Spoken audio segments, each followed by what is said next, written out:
Yo guys, welcome to this elder fiction. Today we are gonna see, what if Naruto was the Mirage Blade Fox? Part 1.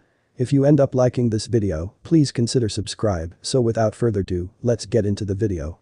Stupid Uchiha loving teams Naruto thought for the 100th time. The day had been like any other, unfortunately. Flashback. They had arrived in training ground 7 at their usual meeting time as usual. After waiting for a few hours their sensei finally arrived. After they listened to his lame excuse for the day they took a D-ranked mission. How's pulling weeds a mission? Once they had finished, they did an hour of teamwork exercise. Well, Naruto tried to work with them. All he received was insults and punches to the head. Alright, that's enough training for the day. Spoke their so-called sensei. Kakashi sensei, when are we going to learn a jutsu or take a real mission? Asked Naruto. Sorry Naruto, but you're not ready for either. He spoke, never looking up from his book. You need to increase your chakra. How? He insisted. You haven't taught us how. You'll figure it out, try asking Sasuke or Sakura, they have good chakra control. He answered, or didn't, before he shined away. He turned to look toward his team in hopes of help. Unfortunately they were preoccupied. Sasuke-kun, would you like to go on a date? Asked Sakura. No, he answered before walking away to brood more. I'll go on that date with you, Sakura-chan. Naruto tried. His response was a punch in the head. Why would I go on a date with you, Naruto baka? Turning back she ran after the Uchiha. Wait. He called, stopping her. Do you think you could help me with my chakra control? Why should I help you? She asked. It wouldn't do a dope like you any good. You were a failure in the academy and you'll be a failure as a ninja. With that she walked off, leaving a hurt Naruto. Flashback end. As the memories continued to replay in his head he came upon his destination. It was one of his favorite spots, a safe haven. It was one of the few he had away from the hateful villagers. It had a waterfall that flowed into a river that reached his knees.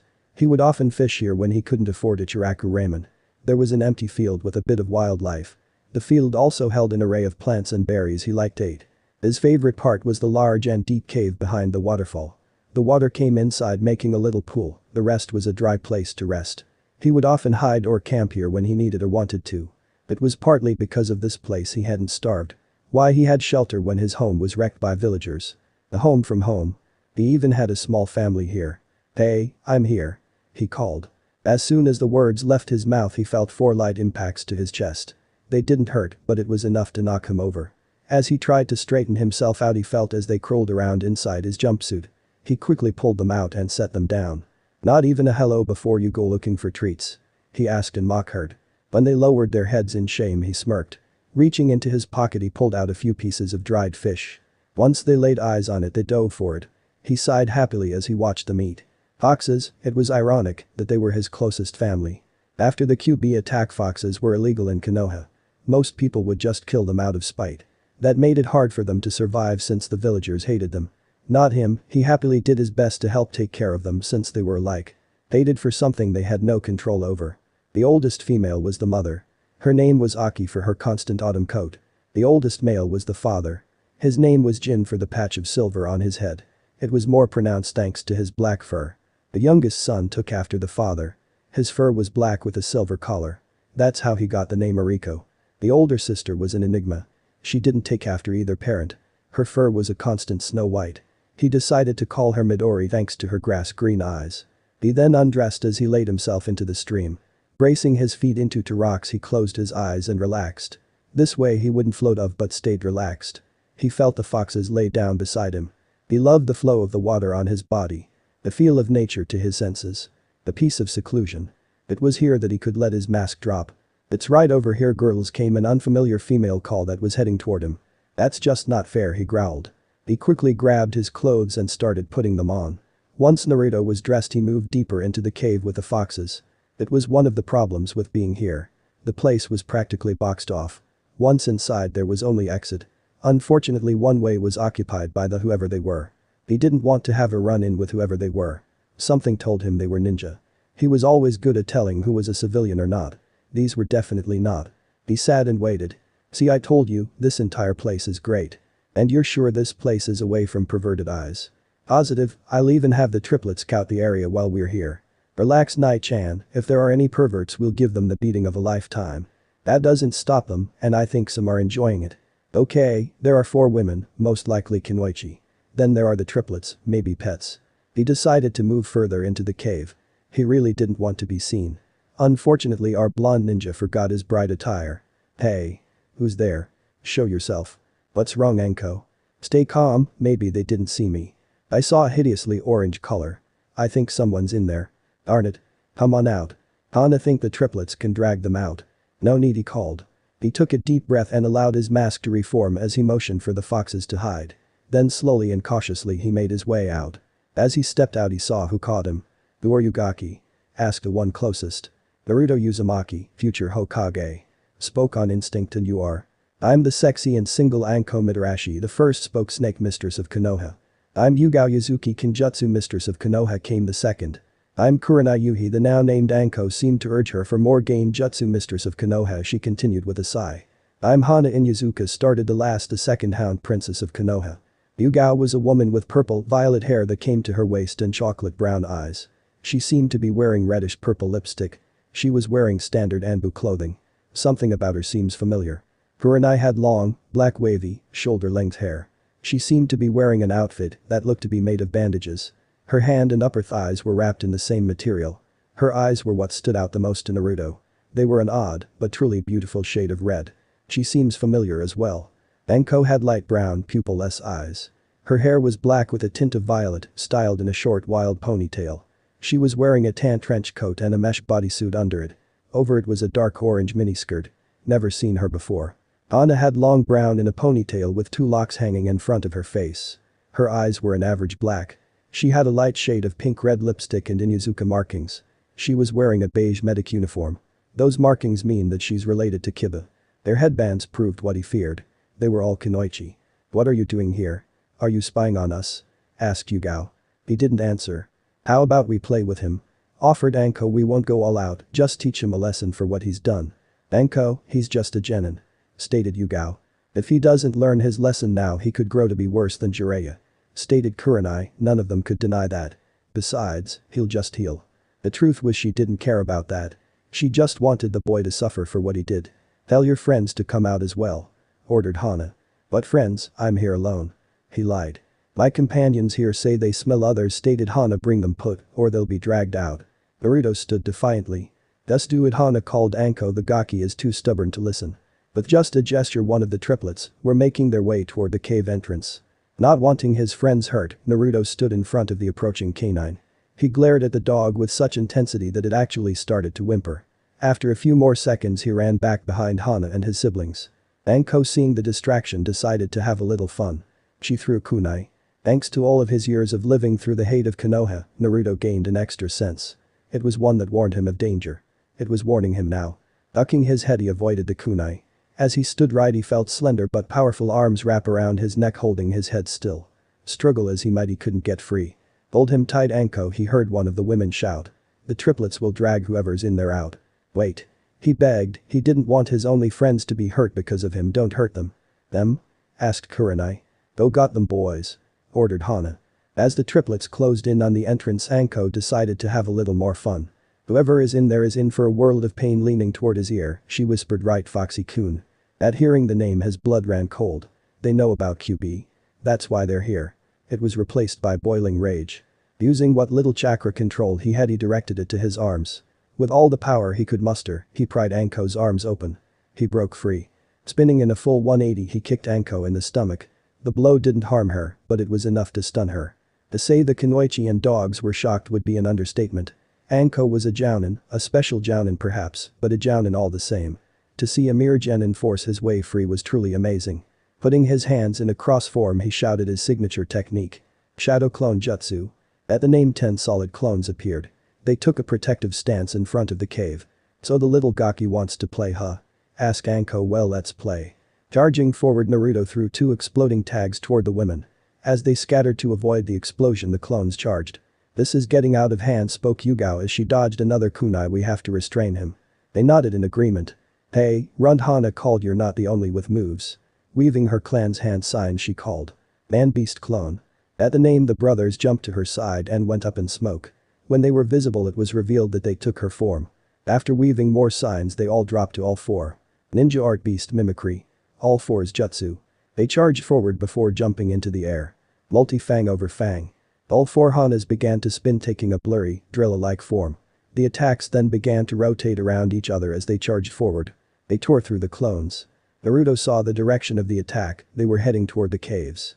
He knew what he had to do. Thinking he would just jump out of the way, the Hanas pressed the attack. To her surprise he only put his arms up to defend himself and stood defiantly. They'll move, she thought, as did the rest. They'll move. They'll jump away. Move already. He didn't. Move, you baka, Hana called, but he didn't, and it was too late to stop their attack. Each Hana hit Naruto full on. They tore through his clothes and his body. He fell to his knees bleeding. Once the attack ended, the real Hana turned to ask why he took the attack. Or at least she tried to. As soon as she turned she saw a kunai fly past her, a kunai with a tag. Each Hana barely had enough time to cover themselves in a coat of chakra. It was enough to save them from the explosion. The blast knocked them each far back in a different direction. They transformed back and were unconscious before they hit the dirt.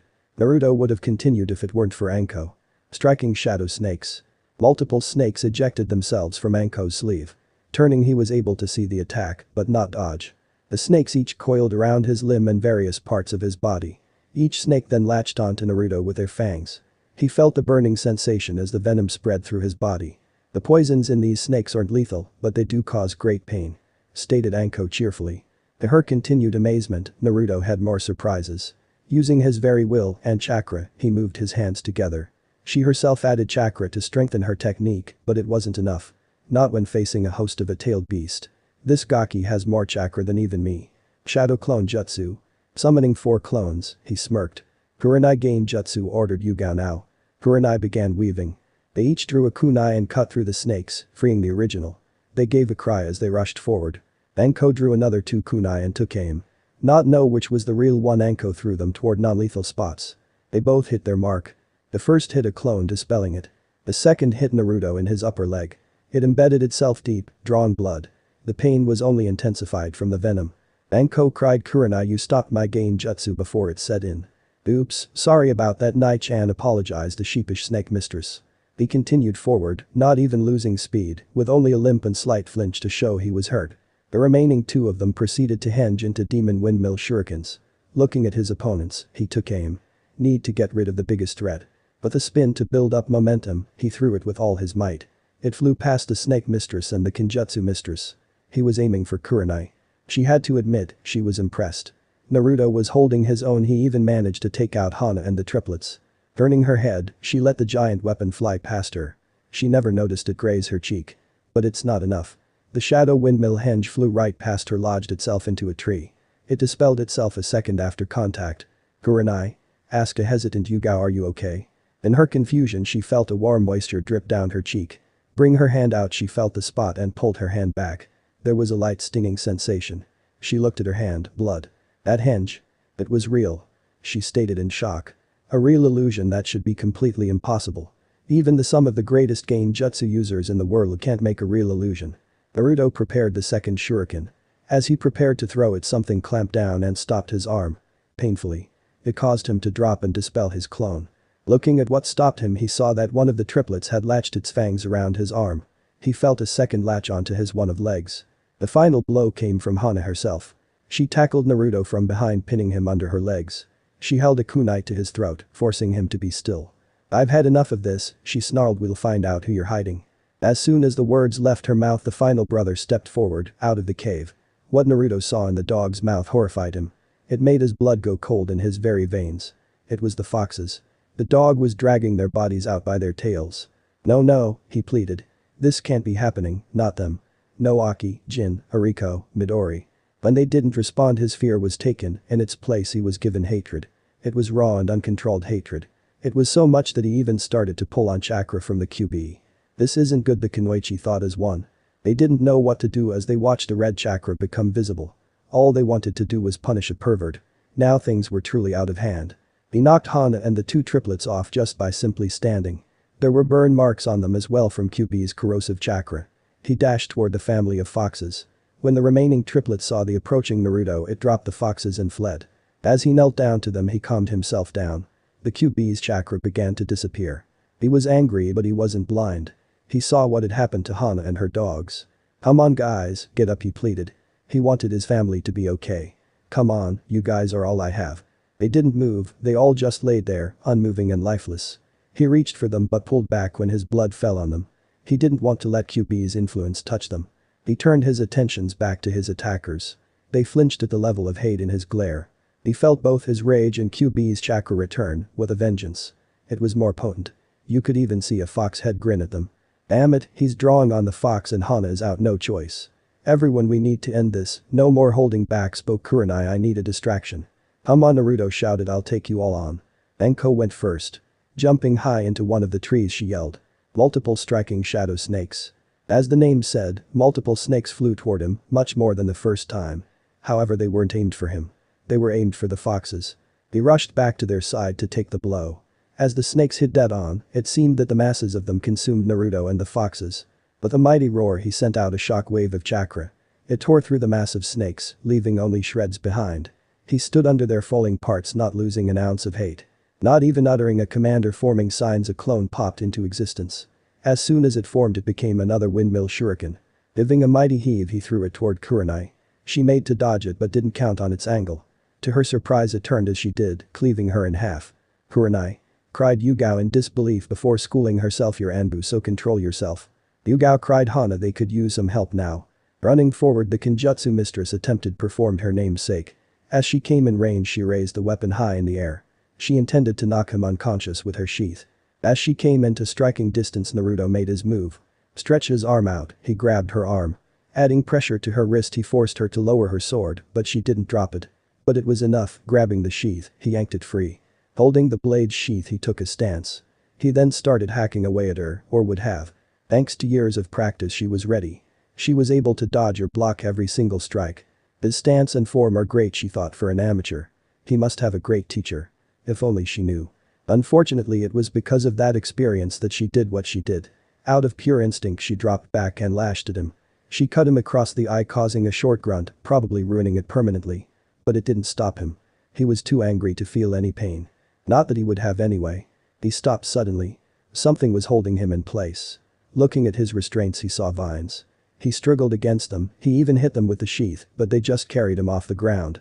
Now he had no leverage. String bean bind illusion. Looking toward the one who named the attack, he saw a giant bean pod. As it opened, Kurenai stepped out. This is a Genjutsu from the Kurama clan. You won't be getting out that easily. What are you doing? Asked an aged but powerful voice. Release him. They turned to the source of the voice. Standing before them was the Hokage. And he was angry. Kurenai stepped forward.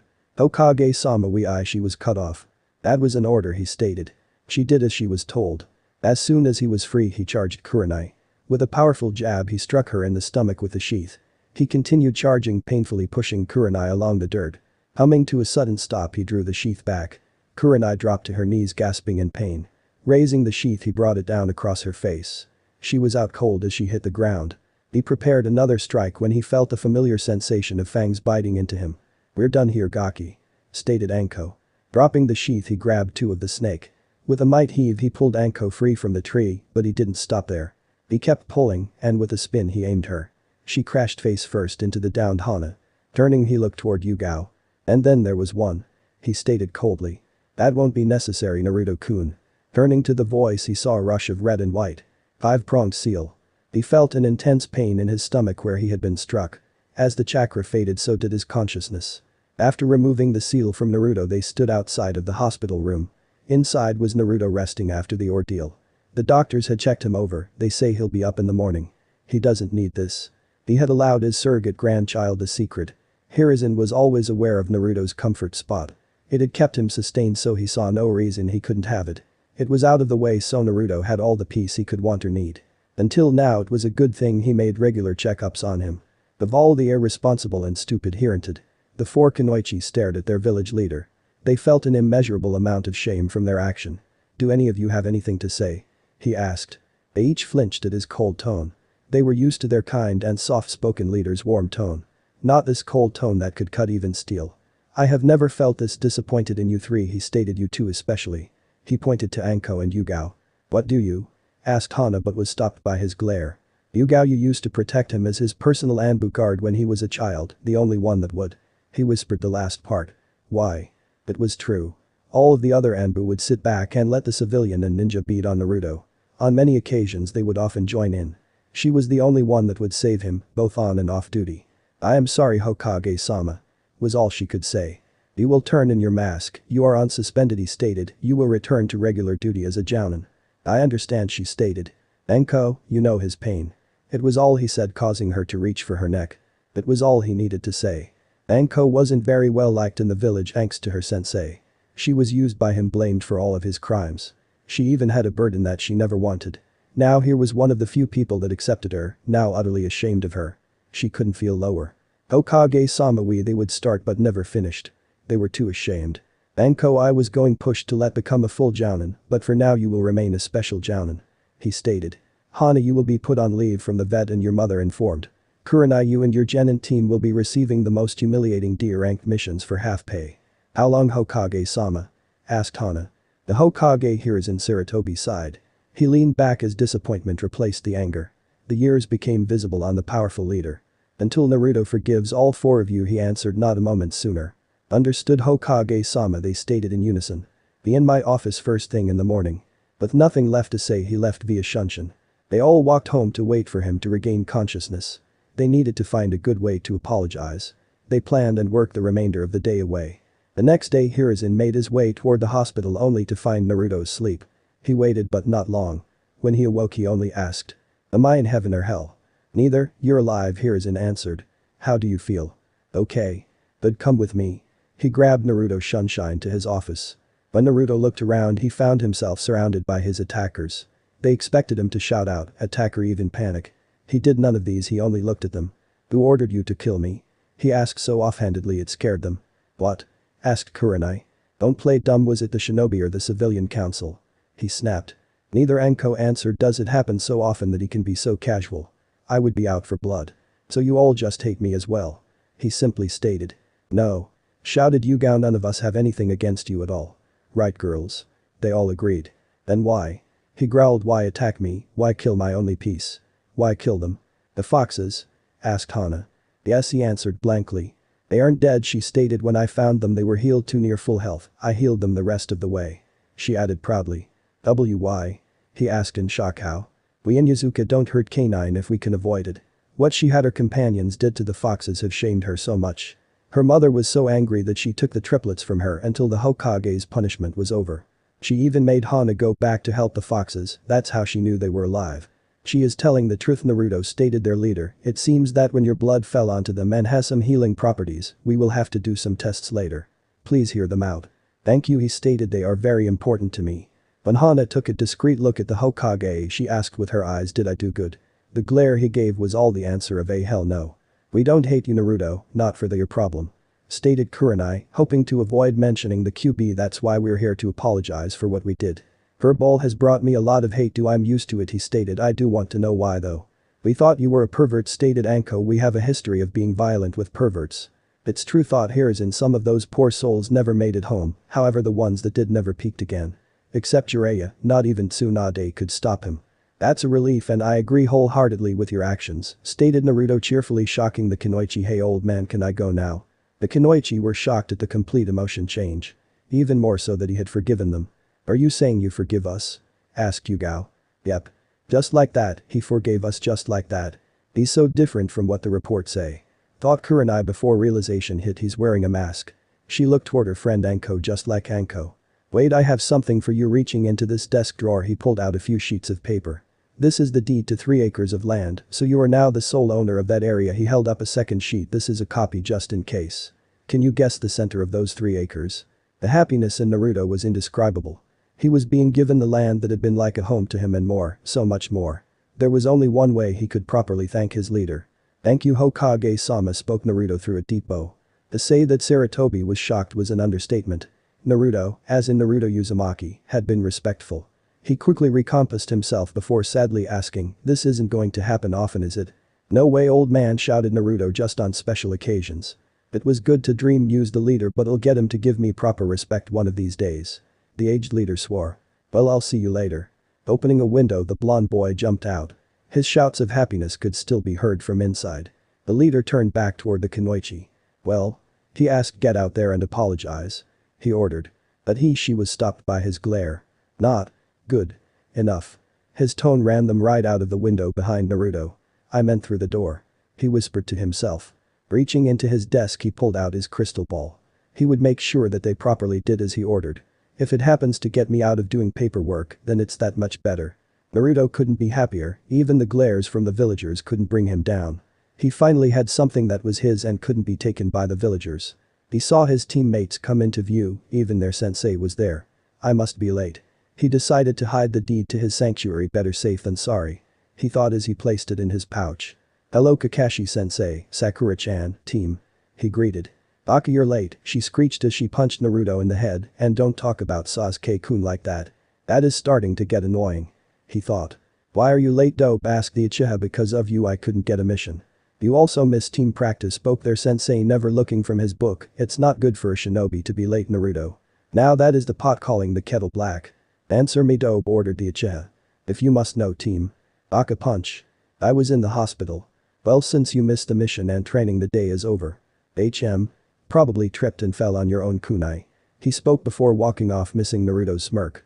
I got into a fight with a few jounin, he retorted, much to Sasuke's ire. There is no way a dead last like you could fight anyone, he snapped.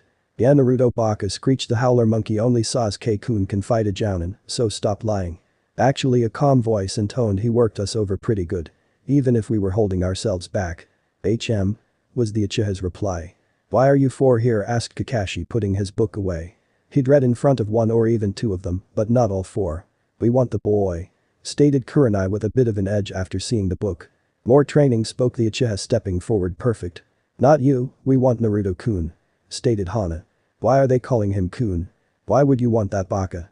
Screeched Sakura. Sasuke-kun is so much better in every way. But he's mine.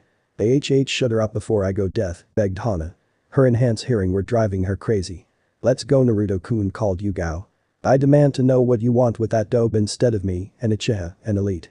Ordered an arrogant Uchiha. He froze when he felt a cold steel of a kunai against his neck. You think you can give us demands, eh? Asked Anko as she cut his cheek and licked his blood before spitting it out. Oh, that is the foulest blood I've ever tasted. Hey, you get away from my Sasuke-kun, screeched Sakura, and his blood is not foul, it's amazing. I wonder what yours is like, she spoke, freezing Sakura. Let's find out. She said, taking a threatening step forward. What? She looked around to see her sensei wouldn't help and Sasuke frozen.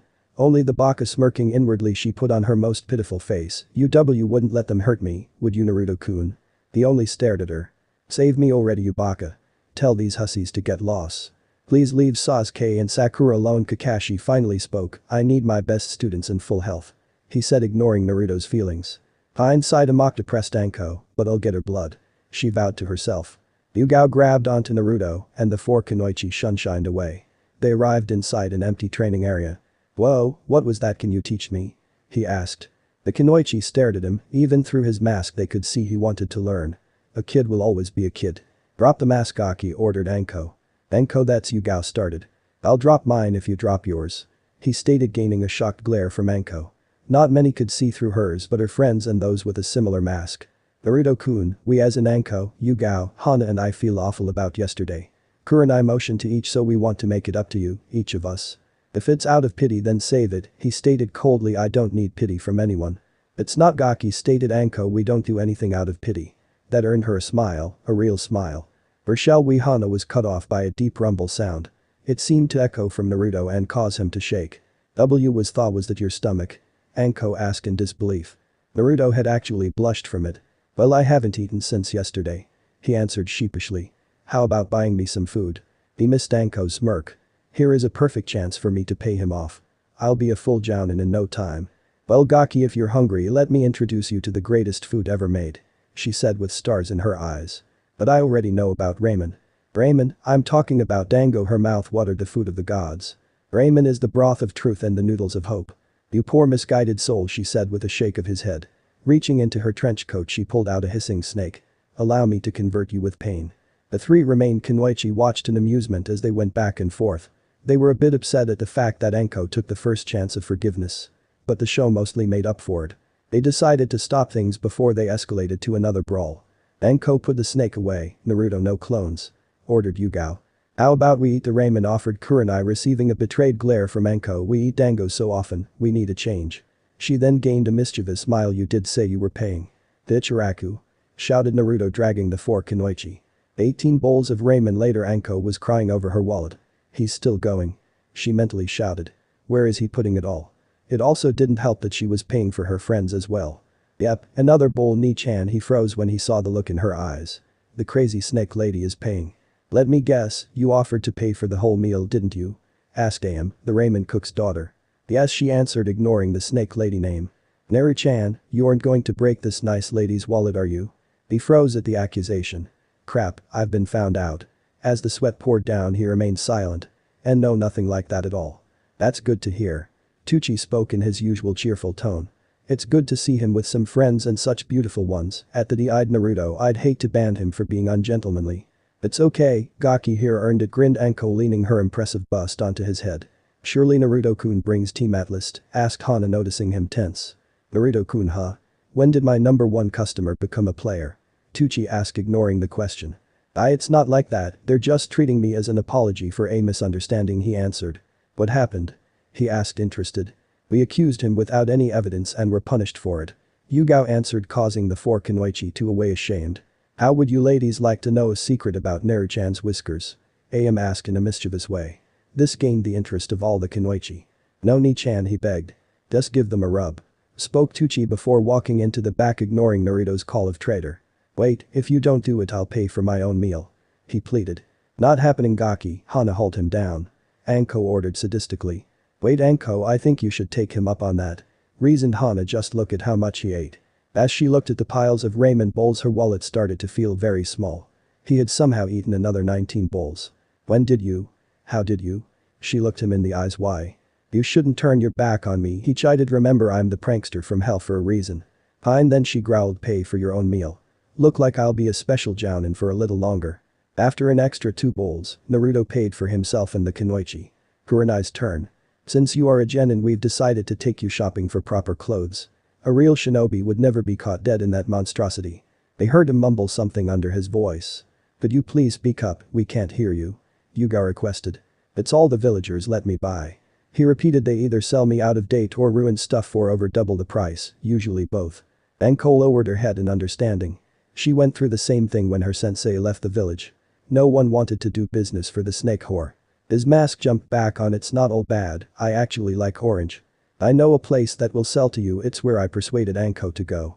It's a shinobi only store, so you can get clothes and weapons, but not food or household items. Spoke Kurenai. Where is it? What's it called? Can you show me? He asked almost desperately. Come on. Grabbing his arm, she shunshined them away. Barry appeared in front of the shop. It was a wide one-story building with several wide windows. A symbol of a Chinese dragon coiling around a leaf sat on the center of the roof. There was one thing that really caught Naruto's attention. One of the windows were boarded, and it looked as if it had been boarded several times. This is the leaf dragon. Stated Anko, you can get anything for a shinobi here or have it custom made. Be it clothes and weapons to fighting styles and low mid-level jutsu. Walking inside, they were greeted by the owner standing behind a counter. He was a tall man with strong-looking hands and arms. He seemed to be going gray, but gave off the power of a man in his prime. He watched each customer with a calculative eye. There was a long scar running down his cheek. The new customer, huh? He asked, who are you and what can I get you? Cough demon cough brat, one of the customer hinted not too subtly. Instantly Naruto turned to leave but was stopped by a hand on his shoulder. Surprisingly, it wasn't from either of the Kunoichi. The hand was from the owner. Excuse me a second, sir. He spoke kindly. This is going to be good. Giggled Anko. The owner calmly reached over the counter to the one that had broken the third's law. Grabbing him by the scruff of his neck, he hurled the man out the boarded window. Reaching under his counter, he easily pulled out a large twin-headed axe. Does anyone else want to insult my customer? He asked menacingly. I have plenty of windows. Silence, no one was crazy enough to say anything. A few people did leave quietly. They'll be back, they always come back. He ran one of the best shinobi stores in the village. Naruto, this is Daiki, he did the same for me the first day. Spoke Anko. Perfect shot. Doesn't look like it. Spoke Hana. You missed the center. Wasn't aiming for the center, there was a rusty nail sticking out. He grinned. Like I said, gloated Anko. Perfect shot. Now what can I get you? He asked Naruto. Naruto was in a state of shock. Not only was this man allowing him to shop here, he had protected him. We want to get rid of this. She motioned to his jumpsuit and make him look like a proper shinobi. But leave some orange, he seems to like it. Alright kitty, spoke Strip and Spready ordered in a serious but slightly dark and sadistic tone. What? Cried Naruto, ready to jump out the newly opened window. Wait, Naruto shouted Yugao over Daiki and Anko's laughter. I need to take proper measurements, he said after calming down from his laughing fit. Your jumpsuit is too bulky. That's just how he pranks new customers, spoke Kurenai before sending him a glare, and speaks to his long-time customers. You think you would have learned after all of the people you've run off or the Kunoichi who have attacked you? Chastised Hana. This means war. Spoke Naruto low and sinisterly. He was the king of all pranksters in Konoha. He would not be a prank victim without retribution. No one pranks the prankster from hell and gets away with it. Now Daiki paled. He had heard how Naruto pranked people for revenge. They would always be remembered for their high degree of humiliation. No one shakes a bee's nest without getting stung, he thought. Wait, I'm sure we can reach an agreement. Daiki spoke, sweating heavily. I'm listening. I have an elite set of training weights in the back, he hurried. They only need chakra, so you won't have to take them off during battle. He explained, they're yours for half off. I need to eat too. Naruto's mouth was watering at the prospect of those training weights. He could train at all times while doing the simplest of tasks. I'll get stronger in no time, believe it. He spoke with his best poker face. As Naruto had his measurements taken, a thought occurred to him. It had been bugging him since they had picked him up from his team. They had given him an answer, but now he wanted the whole truth.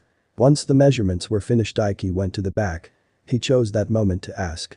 Why are you all doing this for me? He asked. I told you that I forgave each of you in the old man's office, so I want the real reason. We told you, it's. You're lying, he stated. I know when I'm being lied to. We felt sorry for you, Anko answered before mentally kicking herself. It was half true, but if he is anything like me, he'll. Not even getting a chance to finish her thought, he starts speaking. Pity, you did this all out of pity. He was already walking put the door before he was pulled back. Naruto, I think you should know the whole truth, stated Yugao. They told him everything. How the third Hokage ordered an apology. How he demoted them until was fulfilled. Everything. I see, he stated calmly. I'll tell him I forgive you and you can go back to your lives. You won't have to bother with me again, he whispered the last part sadly. No. Stated Anko. What? He asked, confused. Isn't this what they want? I said no, she repeated. I am going to apologize properly. Tell me what you want. You don't need to. He stated. I said tell me, she hissed. Do you want money, Jutsus? Do you want someone dead, she thought. Do you want me to sleep with you? No, maybe and no. He stated. I don't want you to do something out of. He was stopped by a hard slap across the face. Daiki, who had returned, thought that will leave a mark. He had no idea what was happening, he just knew it would be best to stay out of sight. You asked me to drop my mask, right? Well, here, she stated. Look at me. He did. He looked her in the eyes. He saw everything, her pain and regret. There was the fear that it would never end. It was all being held on a small line of hope. Your eyes are just like mine, he stated. Yeah, she admitted, just not as intense as yours. Not far behind. Naruto, I ask you again, what do you want? He knew what he wanted. It's something he had been denied since the academy. Do you all feel this way? He asked, receiving a yes from them. Train me in your arts, so that I can be powerful. That's all, Gaki. She asked. We can get plenty of jutsu scrolls for you. No, I want you all to train me, not buy me off. Can you do that? He asked. Do this for me, and we're even. If not, I'll still tell the old man I forgive you. There aren't many ninjutsu or taijutsu we can teach you. Spoke Yugao. I know, he said. I want to be trained by you in all of your arts. The Kunoichi looked at each other. There was someone who wanted to learn their skills from them. He was even offering them a way out if they decided not to. What about your sensei? Asked Yugao. He must have taught you something. My sensei hasn't taught me anything. All he does is go on and on about teamwork and needing better chakra control, which he hasn't taught me, then focuses on the Uchiha. They frowned at the obvious favoritism. He hadn't even seemed to care that they were taking Naruto. They shared a smile. He had shown great potential in their scuffle. We've warned you that we couldn't teach you a lot of flashy jutsu. Hana warned, if we do this you have to give us full commitment. The minute you start slacking we stop and are even. He answered, but I have one request. Depends. We keep this secret from everyone on my team. Deal. They gave Naruto an encouraging smile. It was quickly replaced by a look of true sadistic pleasure. Well then, Naruto, welcome to hell. That concludes today's training and puts another mission under your belts, spoke Kakashi. You've all improved, but Naruto, you need to. I know, increase my chakra control. Naruto cut off with a drawl before smirking. I've got the feeling it'll be getting much better soon. Baka screeched. The pink harpy, show sensei more respect. She rolled up her sleeve as if to look intimidating. To her and everyone else's surprise, he just looked bored. Are we done, sensei? He asked, still bored. I need to go. Yes, he answered, never looking from his book. As Naruto turned to leave, he heard the arrogant voice of the Uchiha. What does a dope like you need to do? He too was cut off. Hang around those whores of yours. "Shut it, team," he snapped, "and don't call them whores, they're better than any woman you'll ever get, if any, the way you turn down your fangirls. Naruto, you need to be more respectful of your teammates," spoke Kakashi into his book. "Yeah, you should know your betters and I can't stand this, goodbye cruel world," Naruto shouted. "Let boss deal with them on his own." Grabbing a kunai, he impaled himself. He just couldn't deal with them any longer. He went up in smoke. A shadow clone, they thought, since when? Naruto was excited. Today was the day that things changed. It was the day that he started getting proper training with his new senseis. He had gone to the Hokage and told him that he had forgiven the Kunoichi. After a few minutes of discussing everything, he agreed to Naruto's terms. They had decided to train him in rotations so that they could keep up their duties. He would train with Anko and Yugao, then Hana and Kurenai. The only real downside was he had to wait for Daiki to make his cloths since they were custom made. They'd take a while to be done. Until then, it's just you and me jumpsuit. The second and most obvious was his team. They made my clone kill itself. An upside to that was that he had been training all day. He was wearing the weights that Daiki had sold him. They were 100 pounds on each limb, and chasing that cat was a great workout with him. I just couldn't stand that Uchiha always trying to be better. Time for my real training, he stated to himself, and then I could get a few bowls of ramen. Now here he was at his training ground on his land toward. He loved how that sounded. He looked around and saw the open field. The only one there was the foxes, who were playing with the foxes. Where are they, though I know they aren't like Kakashi-sensei. He closed his eyes and relaxed as a smile appeared on his face. So that's your game, huh? Hello, Anko-chan, he greeted over his shoulder where she stood silently with a kunai in hand. Yugao-sensei into a tree where his second sensei dropped from. How do you always know where we are, Foxy-kun? Asked Anko, impressed. And how come only Anko gets a chan? Asked Yugao. I've always known when people were near me, since I was little. He answered honestly. And the chan? Asked an intrigued Yugao. It doesn't seem fair. You didn't threaten to do horrible things to me with a snake if I called you san. He answered blankly. Well, now you call us all chans or sensei, Gaki, spoke Anko. That way my friends aren't jealous. On a serious note, stated a lightly blushing Yugao, she may have been a little jealous. You say you feel people. Yeah, it used to help me hide from the mobs when I was little. I've gotten a little better at it. Naruto, are you a censor? Asked Yugao. She didn't want him to even think of those mobs. The what? He asked. They didn't cover that in class. Asked Anko, shocked. Censor Nin were the best trackers, even better than her clan, not that they'd admit it. That's something important, I thought they'd warn you about them. They probably did, he answered. It was probably one of those days they'd kick me out of class. How much have they neglected this kid, were their collective thoughts. They needed to do their best to make it up to him. Naruto, I want you to do me a favor, spoke Anko. I want you to focus and tell me where the foxes are. Looking around, he saw that they were indeed gone. Relaxing his body, he felt as far as he could. Raising his hand, he pointed in their direction. 10 meters that way, he answered correctly. Now they are moving toward us. They'll be here in 6, 5, 4, 3, 2, 1. Just as he predicted, they came busting through the woods. The Kunoichi gave a smile of understanding. Well, Gaki, you are a censor, Anko spoke. We'll try to train you in that as well. Truth be told, she didn't know what she was going to train him in. Impress us and we'll teach you a jutsu. Naruto, please make as many clones as you can. He did so without question. Soon the field was full of hundreds of Narutos. That is a lot. I can make more if you want, he offered. He was proud of his clone skills. No, first thing we need to work on is your chakra control, stated Yugao. First thing we'll do is tree climbing. Focus your chakra to a certain point and maintain it as you take a step. I've come up with a way you can work on that, your reflexes, and entertain me. Stated Anko sadistically. I don't like that entertain part, he stated fearfully. Where's this going, Anko-chan, and why do you have that smile? Why do you have that kunai? Odd, she shouted at the top of her lungs. Throwing the kunai directly at him, she frowned. She threw it slow enough for him to dodge, but fast enough for him not to know she did. I have a reputation. However, all he did was let it hit him in the arm. If it had been the real one, he'd have a horrible gash. That's what she was talking, Naruto stated. Kurenai, clone or not, you just took a kunai to the arm. I have a high pain tolerance. He stated. Naruto-kun spoke a sad Yugao. We know about the villager. No need to hide anything, not from us. The villager would often gang up and beat Naruto until he was physically broken, but never emotionally. His birthdays were the worst of them. Instead of beating, they would actually torture him. It had happened so frequently that only the birthdays were the ones that truly hurt. They stopped when he started his ninja training, but the damage was done. That is why we to kill two birds with one stone, spoke Yugao. Using your clones you can work on chakra control. What do my clones have to do with this? He asked. And what will I be doing? The Kunoichi frowned at this. What has Kakashi been teaching him? They knew he was neglecting Naruto's training, but this was ridiculous.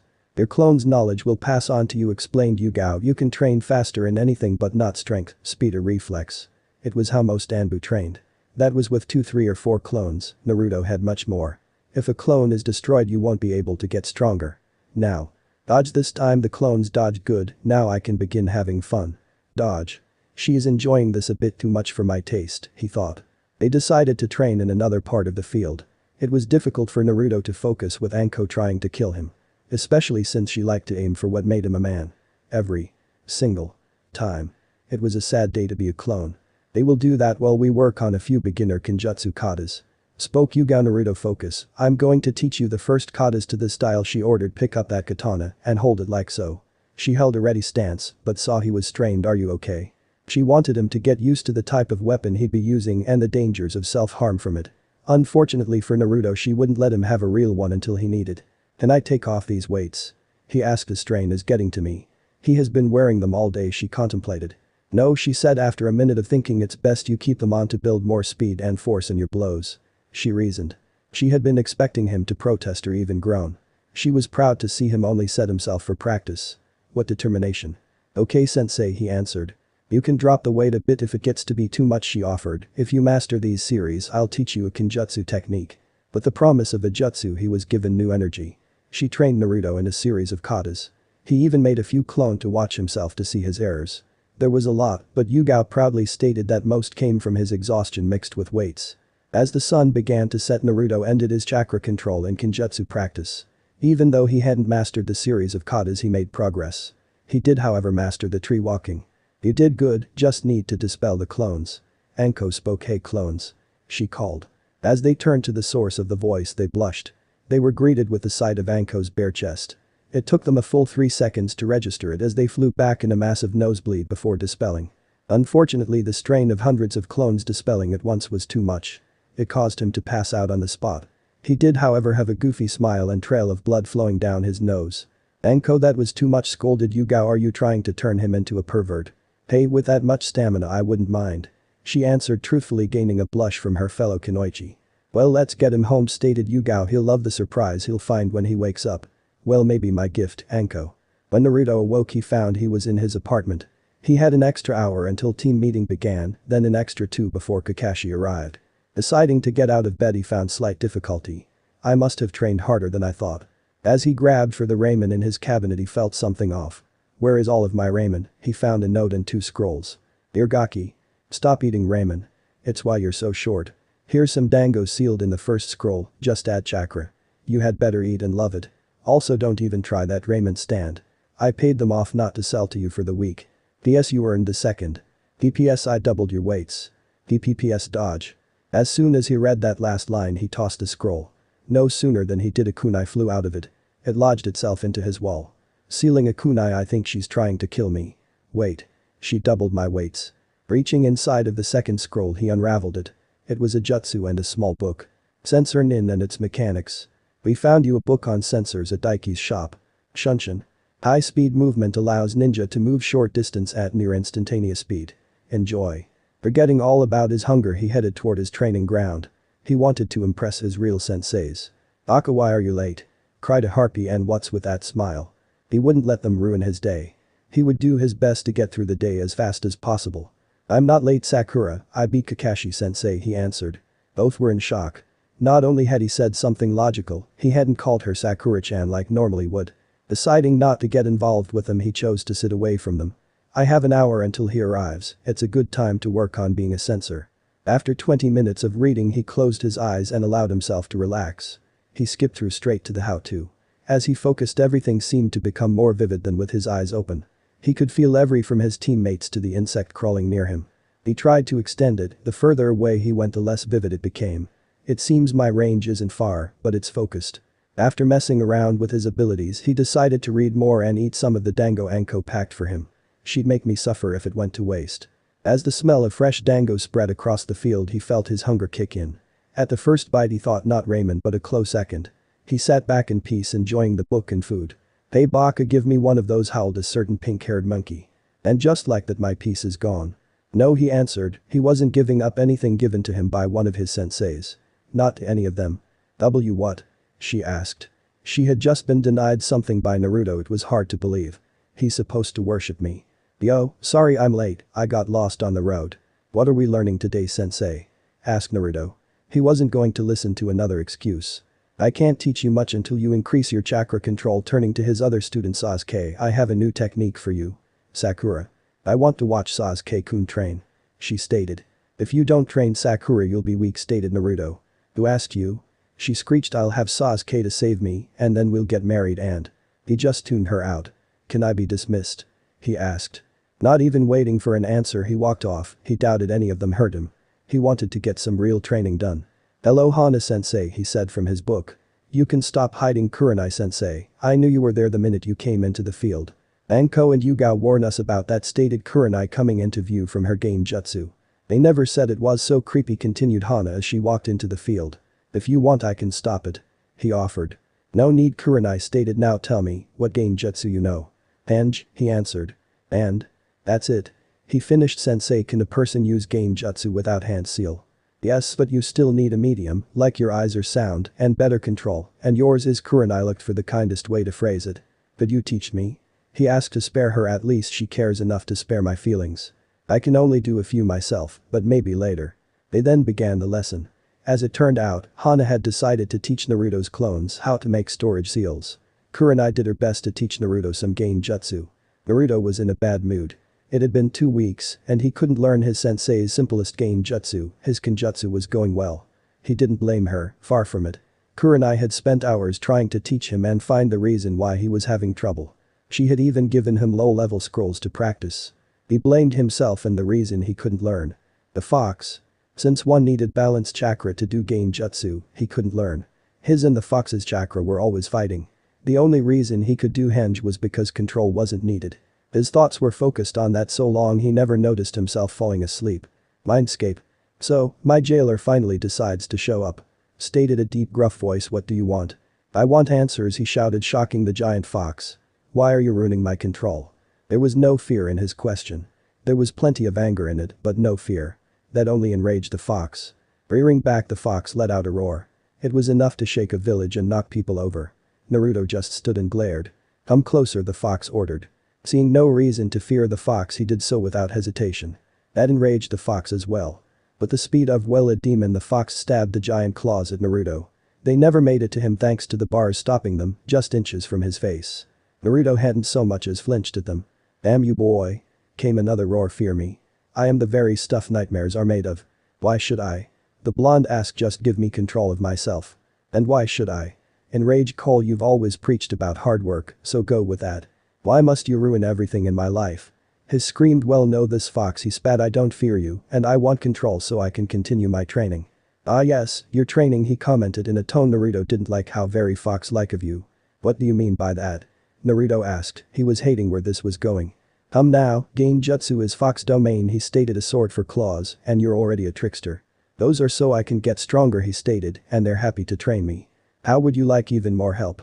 The demon asked. Help in both of training and more. What are you getting at, fox?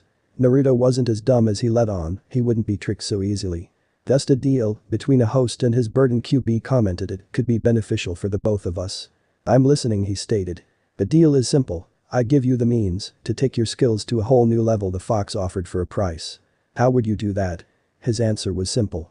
The bloodline. Seeing that he had the boy's attention, the fox continued. And give you a few needed modifications. What do you want? It was worth listening to. 3 things, the fox stated. The first, since you won't give me my freedom, I want access to your senses. The second, I want you to spread fear in my name. He roared before smiling cruelly. And finally, a little piece of your mind becoming mine. What? I could agree to the senses, but why would I spread fear in your name? He asked. It would give the villagers even more reason to hate me. It's not like they could hate you more than they do, the fox stated, and I doubt they'll even try to like you. Why do you want fear? It had been bugging him for a while. That goes back before I was even the QB, he spoke in a memory. Days back when I was just an average, larger than normal, but average fox. If you weren't born a demon, how did you become one? He interrupted. The fear, from the very beginning it was the fear that gave me my power. The bloody kitsune, they called me. My reign of terror was legendary. Dozens of villagers would fall to my claws at a time until I was slain. It was then I became something worse. The stuff nightmares are made of. I became a demon. Since I was so feared, the fear brought me back as a demon, and the fun really began. Then why do you need me? He asked, can't you keep escaping death? Because of your fourth Hokage. The beast roared, after I was sealed people thought I was dead, and they lost fear. He continued, being dead isn't a problem but being forgotten, now that's a bitch. I can't come back if nobody fears me, I can't come back if nobody's afraid. That's why you need me. The blonde stated, without fear you're nothing. Yes, I need you, that had to hurt, you've got the body, I've got the brain. Why do you mean some of my mind? Do you honestly believe you can be cruel enough? It seemed to be an honest question. Do you think you could get the amount of fear I need? The bloodline, what would it do? He asked, ignoring the question. The bloodline is called the Fox Glare, it has two abilities. The first, you can learn and use any Genjutsu you know. The second is trapping a person inside a Genjutsu domain controlled by you just by eye contact. Explained the demon, through it you can either hold or break, a long-lasting side effect. What is the drawback? He wasn't stupid, there was always a risk. You need to see the opponent or the Genjutsu will run wild. QB stated, if you use Genjutsu anyone around will be affected the same, such as pain by fire or drowning, unless you're focused. The fox wasn't finished, anyone better at Genjutsu or smarter or have a stronger will can defeat you at your own game. Taking a moment to think, it also can't be turned off or hidden through Genjutsu, so good luck hiding it. Anything else? You can detect Genjutsu but not break or copy it, the fox added, those are your own skills. And the modifications would I receive?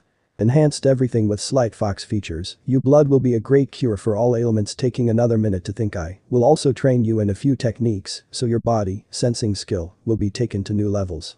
What's the catch to those? Increased levels of bloodlust and cruelty. Deal. QB wanted to chuckle but wasn't foolish. The fox knew that so much as smiling could ruin the deal. Tear off 1/10 of the seal, the fox ordered, and prepare for pain.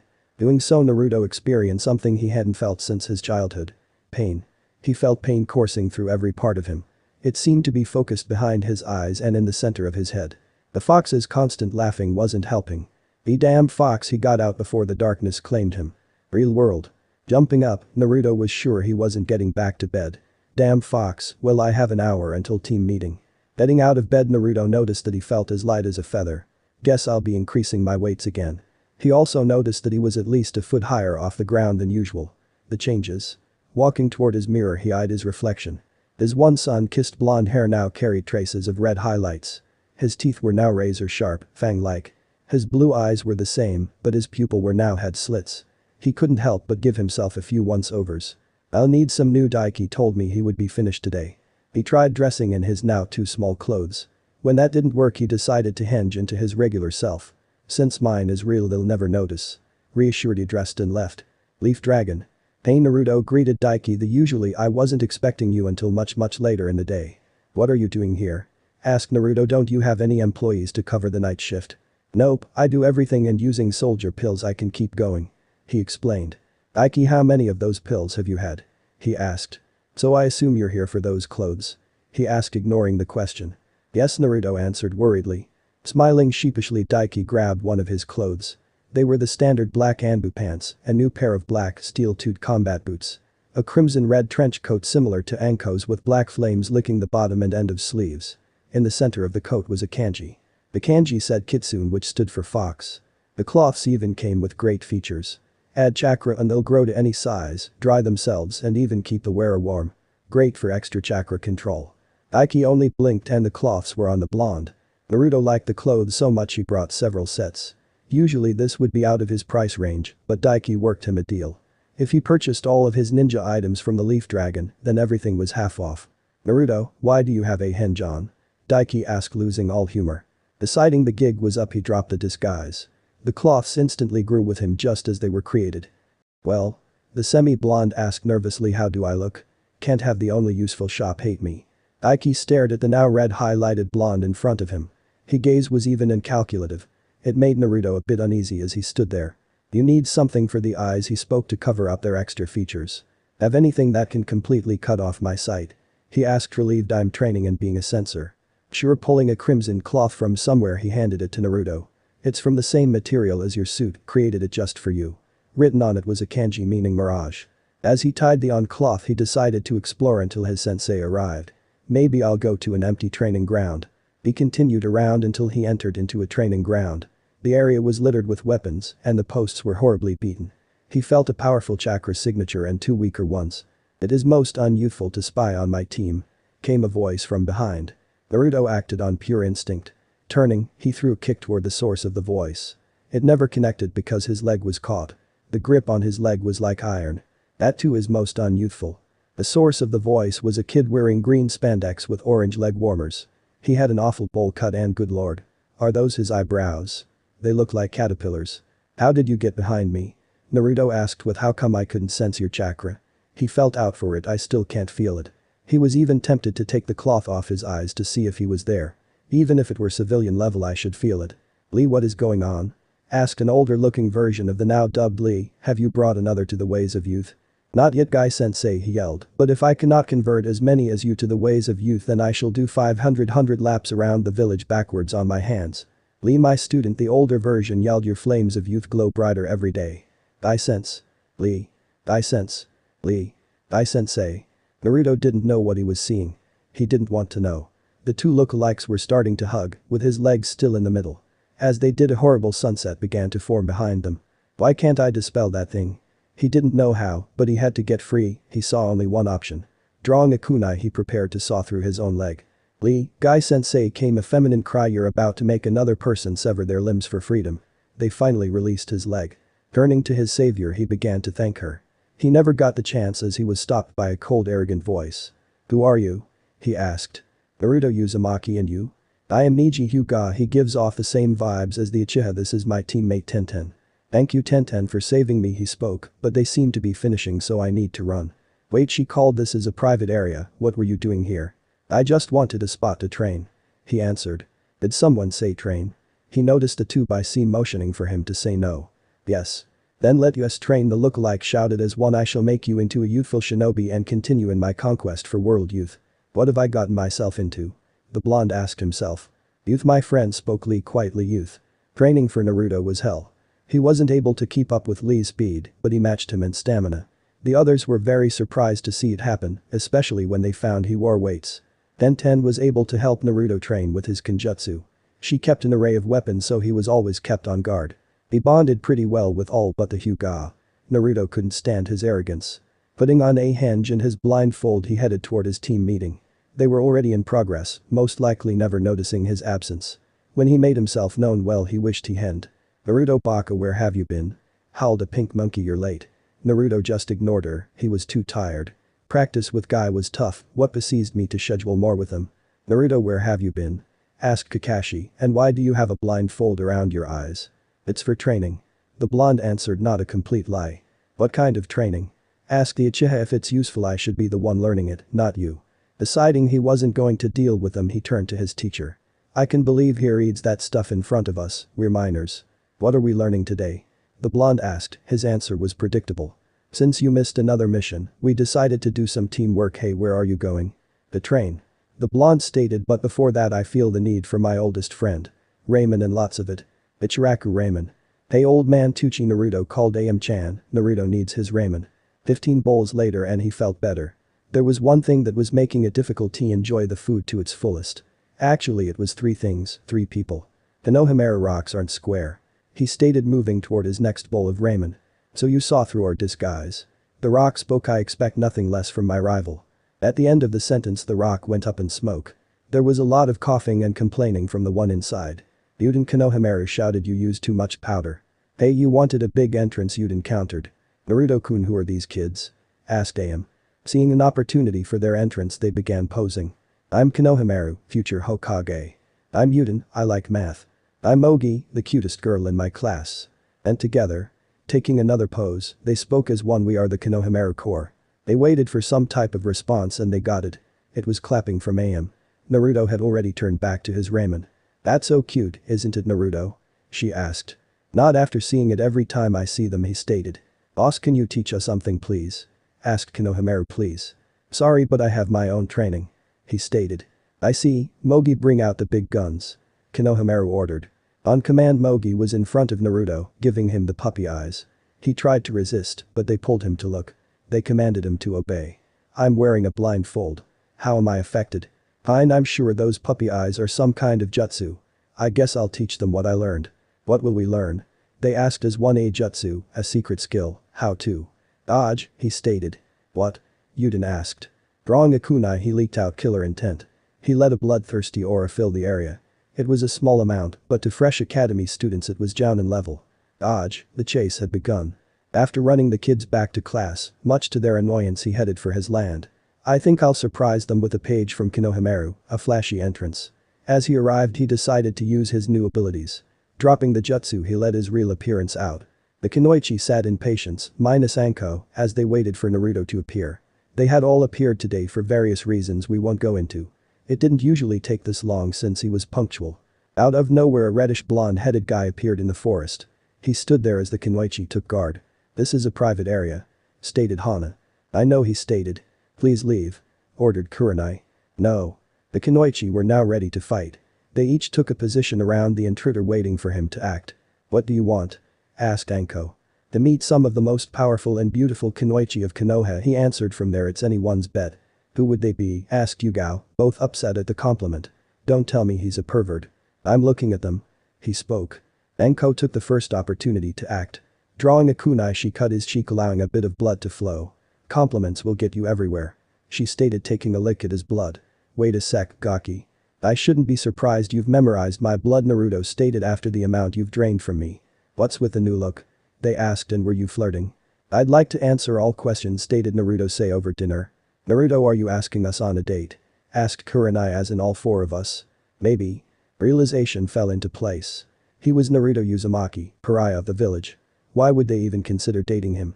Sorry he spoke it was a foolish idea. Naruto you aren't a fool. Spoke Yugao. Yes I am, I'm a no-name genin he said pointing to himself and you are four of the elite Kunoichi of the village. Pointing to said Kunoichi. Naruto. To top it all off I asked all four of you out he ranted that was a perverted thing to do, I don't want to be a pervert. Why would you want to date us? Asked Hana. You all have been nice to me he started you're all amazing women he continued, you're each skilled and proud, but not the slightest bit arrogant he thought for a moment and my time with you all has been the happiest of my life. They could see that he was really upset about this. He seemed to want a genuine relationship with them. Not just a mindless pervert. They then shared a look. It was one of those looks women get when they're somehow having a conversation. You men know the one, they nodded their heads as if reaching an agreement. Naruto you aren't a fool Hana stated. Yes I am he countered a demonically enhanced fool. Naruto. Yugao snapped you are not a fool, do you know why? No. Because my mother told me never to kiss a fool. She shouted. Grabbing Naruto by the back of his head she pulled him forward. Their lips locked and Naruto felt absolute bliss. The world seemed to pause as he enjoyed the kiss. All too soon it came to an end. We each expect a reinforced clone to pick us up tomorrow by 8 to show us a wonderful night. Stated Kurenai. Remember Gaki we each have different tastes on what we believe is a perfect date. Warned Anko. Dress casually he spoke until then my Himes gaining a blush from said Himes. Chapter end. So how was the story, I hope you like it. And if you like it share this story with your friend and like the video too. And don't forget to subscribe our channel for daily awesome fanfiction. Okay it's time for me to go. Bye bye.